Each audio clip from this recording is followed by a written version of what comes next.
नमस्कार मित्रांनो, भेंडी फवारण्याचं काम चालू आहे.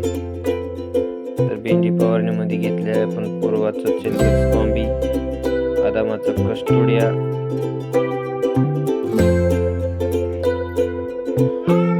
इमामॅक्टिन बेन्झोएट आणि पूर्व कंपनीचं ॲक्टिवेट स्टिकर आहे.